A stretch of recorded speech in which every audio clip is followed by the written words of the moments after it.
Dolores Padierna Luna, del Grupo Parlamentario del Partido de la Revolución Democrática, un punto de acuerdo que exhorta a la Cámara de Diputados a que el análisis de las iniciativas sobre diversas leyes para establecer mecanismos de seguridad social se realice con base en principios de universalidad y progresividad. Con su permiso, señora presidenta, compañeras y compañeros senadores. Como parte de la llamada reforma hacendaria, el Ejecutivo presentó una iniciativa de reforma constitucional para incluir dos nuevos derechos: el derecho de los adultos mayores a contar con una pensión universal que los apoye a cubrir sus gastos básicos de manutención durante la vejez, así como el derecho de los trabajadores a contar con un seguro de desempleo que les permita cubrir sus necesidades en tanto logren reincorporarse al mercado laboral formal. Estos dos nuevos derechos se vienen a sumar al conjunto de los establecidos a lo largo del tiempo. No se puede estar en desacuerdo con que es de justicia social establecidos. Sin embargo, la historia ha demostrado que el establecimiento de derechos sociales a nivel constitucional no es garantía para que se cumplan en la práctica. Ahí está el ejemplo del salario mínimo remunerador, a los derechos a la alimentación, a la salud, a la educación, a la vivienda, entre otros. Por otra parte, en la forma en que están planeados no significa avance alguno hacia un sistema de seguridad social universal. Por ejemplo, los derechos que se pretenden otorgar a los adultos mayores ya están establecidos desde el 2002 en la Ley de Derechos de las Personas Adultas Mayores, para lo que solo se agrega el de la pensión. 1. Ley de Pensión Universal. Por cuanto hace a la pensión universal, la iniciativa propone otorgar 1,092 pesos mensuales a los adultos mayores que cumplan con los siguientes requisitos: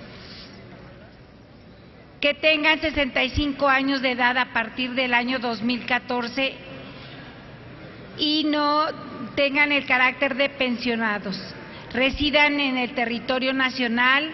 Tratándose de extranjeros, será requisito haber residido por lo menos 25 años en el territorio nacional, estén inscritos en el Registro Nacional de Población y que tengan un ingreso mensual igual o inferior a 15 salarios mínimos, para lo cual realizarán la declaración correspondiente bajo protesta de decir verdad.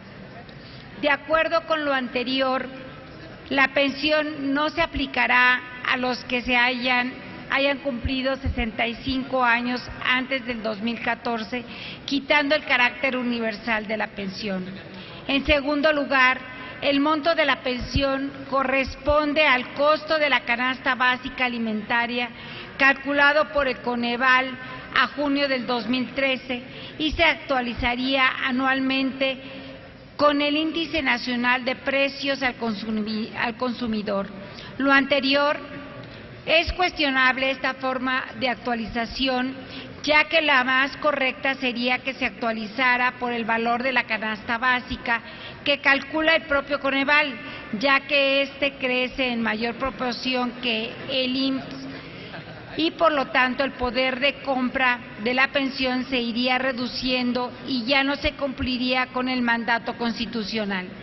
Entre enero del 2004 y agosto del 2013, el costo de la canasta básica aumentó el 71.1% y el IMSS el 46.7%. Por otra parte, en los transitorios establece que los adultos mayores que hasta el año 2013 recibieron apoyos del programa de pensión para adultos mayores continuarán recibiendo los mismos a través de la pensión universal. Asimismo, se seguirán aplicando los programas de apoyo a adultos mayores establecidos por las entidades federativas.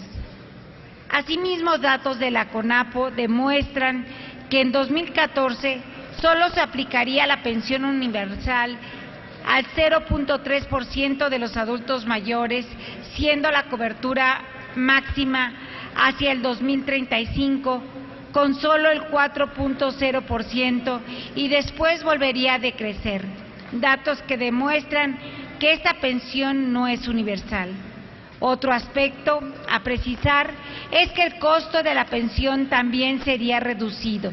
En 2014 sería de solo 298 millones de pesos, cifra muy inferior al costo de la pensión actual, que en el presupuesto de egresos de la Federación para el 2014 se estima en 46.225 millones de pesos. La propuesta de que el esquema financiero de la pensión sea a través del establecimiento de cuotas individuales para la población que cumpla 18 años a partir del 2014 podría ser sustentable financieramente el sistema. Sin embargo, de acuerdo a la CONACPO, advierte que el número de personas que cumplan 18 años irá disminuyendo a partir del 2016 y por lo tanto ya no se generarían más cuentas individuales. Por otra parte, al vincularlas a las administradoras de fondos para el retiro, AFORES, ocasionaría un negocio adicional para estas, en detrimento de los recursos destinados a las pensiones. 2. Seguro de desempleo. En cuanto al seguro de desempleo, la propuesta se limita a los trabajadores formales, aquellos afiliados al régimen obligatorio del IMSS o del ISSSTE al momento de la pérdida del empleo, por lo que los posibles beneficiarios del seguro serían 20 de los 49 millones de personas ocupadas. Además, el seguro se limita a 6 meses, decreciendo del 70 al 40% del promedio del salario, percibiendo durante los últimos 24 meses. Otra situación es el financiamiento de este seguro. Se establecería una cuota de 3% del salario base de cotización a cargo de los patrones, lo cual no es una nueva carga para los patrones, sino la diferencia del 5 al 2% de las aportaciones para el Fondo Nacional de Vivienda.